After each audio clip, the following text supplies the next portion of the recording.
When you're going overseas to perform in a war zone, they give you this lovely sheet of paper from the government, and it starts out something like, "If I die while I'm there," as you know that any of you have been in a war zone, there ain't no other reason to be there unless you're there to do it for the right reasons, you know, because it ain't no vacation destination, I assure you. I have been blessed to have traveled all over the world playing music, and a lot of that has been spent in war zones and been spent at bases and places a long ways away from home, just so I could try to say thank you a little bit, and spend a lot of holidays at hospitals and again, places where nobody wants to be, and you just go there because you get it somewhere in your heart that you want to try to make a difference and you want to try to give back a little bit. And that bug bit me about 15 years ago. As with every road we all travel down, you know, we find ourselves on some rough paths from time to time. Some of you may have joined the military because you were on a rough path and that was what you needed to kind of get back on course. Some of you may have found your rough path while you were in the military. Some of you may be struggling with it now that you're out. But this one really is my way of saying thank you to all the Vietnam vets, first and foremost, because that was a very strange war, and it was a tough one to come home from. So, start things off with this one.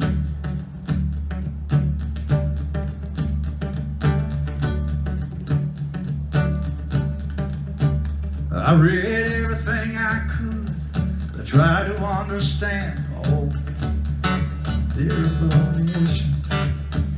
The place that changed the lives of so many men, staring daily down the barrel of danger. Well, I hear that Vietnam was the closest thing to hell anyone on earth had ever known. I still don't think that I could wrap my mind around the selflessness some of you have shown. Well, I wasn't there to know what you went through, but on behalf of those like me, I'd like to say to you that America thanks you. America salutes you. No matter where you're from, no matter where you're wrong, America welcomes you home.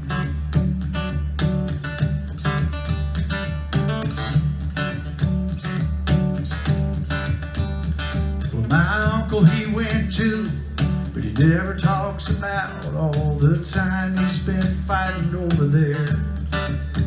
Like so many of you, he barely made it home to a country that didn't seem to care.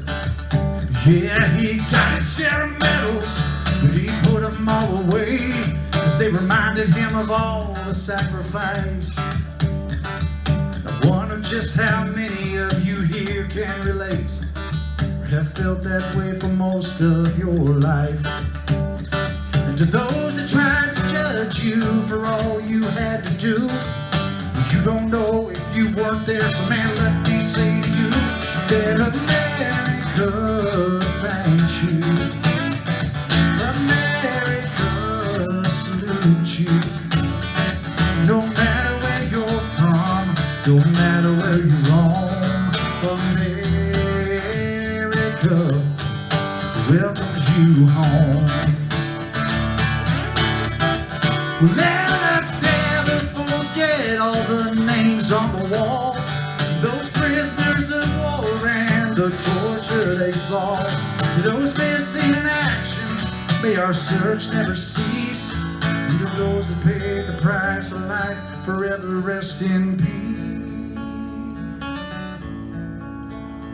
'Cause America thanks you. America salutes you. Yeah, America thanks you. America salutes you.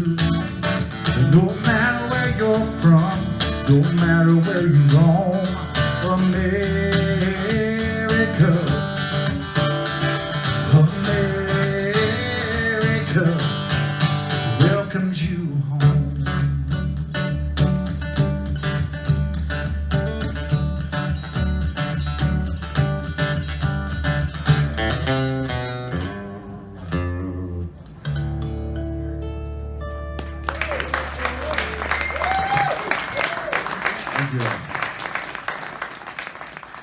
years ago, actually this month, was my first trip to Iraq. And I was able to join Tony Orlando and several other really amazing individuals to go over and to say thank you and to try to bring a little piece of home to Iraq. But that was an amazing opportunity, and in 2010 I went back twice with my own band and was able to headline my own tours. And my first trip over there, I got a call from the Pentagon, which my first instinct when I get a call from the Pentagon as a civilian is, what in the hell have I done? You know, because I had no idea that that's where Armed Forces Entertainment was located, and I was fully expecting it to be somebody from the IRS, you know. But it was Colonel Shock reached out to me and he said, Phil, he said, I saw what y'all did over in the trip in 2009. I want to send you over to do your own tour. And I was so humbled by that. It was just a blessing to get to go. And he said, all I want to know from you is what do you want to try to accomplish on your trip overseas on this tour? And I said, well, I want to go where no one else will go. I want to go to every remote cob and fob out in the middle of nowhere where people just won't even go there. I want to go to those places. And man, did he oblige me. Let me tell you. He sent me to places that I didn't even dream existed. You know, these guys were like, you came here? For what? One base in particular, we landed, we traveled on 2 Blackhawks. My band and crew were all on one Blackhawk. All of our gear was on the other. And we landed on this one particular base, and a young soldier comes running up to our aircraft, and he's hollering in. They shut the aircraft down. He says, what are y'all doing here? I said, well, we're here to do a show. And he said, I think y'all came to the wrong base. He said, we've only got 12 American soldiers on this base and about 400 Iraqis that we're training. I said, well, there's 12 Americans though, right? He said, yeah. Put these suckers down, man. Let's do a show. That's what we came to do. And that trip we were on in Iraq in 2010, we didn't know it until we got to the very end, and I had this general come up to me. And he said, son, he said, I've been following your progress on your trip over here. And I said, yes, sir. And he said, well, I don't know if you realize it or not, but you broke some kind of stupid record or something. Sir, I'm not following you. And he said, well, nobody's ever come over here and did 18 shows in 9 days before at different bases, and you crazy idiots did it. But this was my attempt at writing what I felt like y'all go through on a day-to-day basis, and I hope I got a little bit close. One called What Soldiers Do.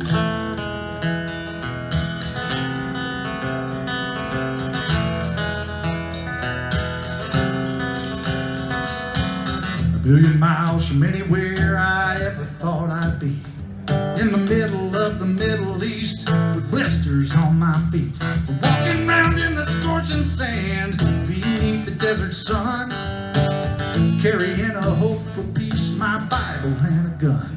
Well, I've got pictures in my pockets of the ones that I hold true.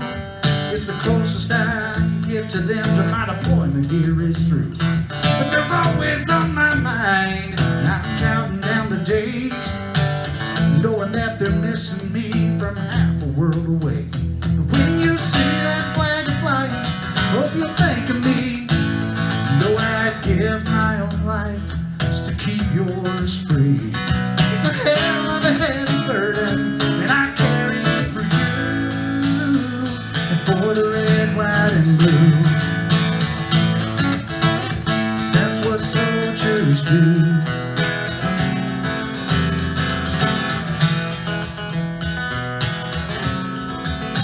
Sometimes I'm going through the motions. Sometimes I'm sharper than a tack. Sometimes the weight inside my mind outweighs the one upon my back. When there's things I have to do that I just can't explain, I just keep on pushing on and try not to complain. When you see that flag flying, hope you think of me. Though I'd give my own life just to keep yours free. It's a hell of a heavy burden, and I carry it for you, for red, white, and blue. 'cause that's what soldiers do.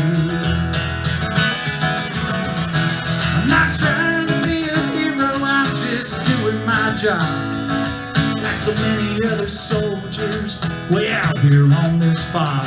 Make this promise to the families of the ones who gave their lives. With that sacrifice will live in me till the day I die.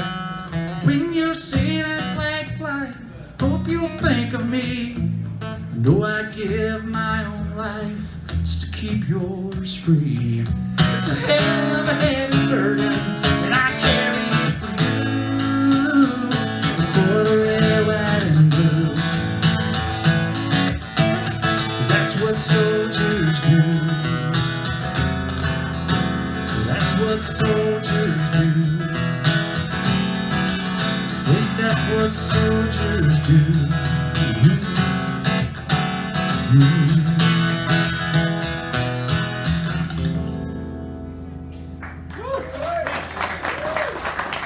Guys, I just want to say thank you for putting up with me today and listening to some of my stories. I am in such a good place in my life now because of all the inspiration that I've gotten from giving back. You know, they say that when you give with an open heart with no expectations, it comes back tenfold. I'm living proof of that. All the things were gone. I worked for all my life, and I had to start again with just my children and my wife. I thank my lucky stars to be living here today, where the flag still stands for freedom, and they can't take that away.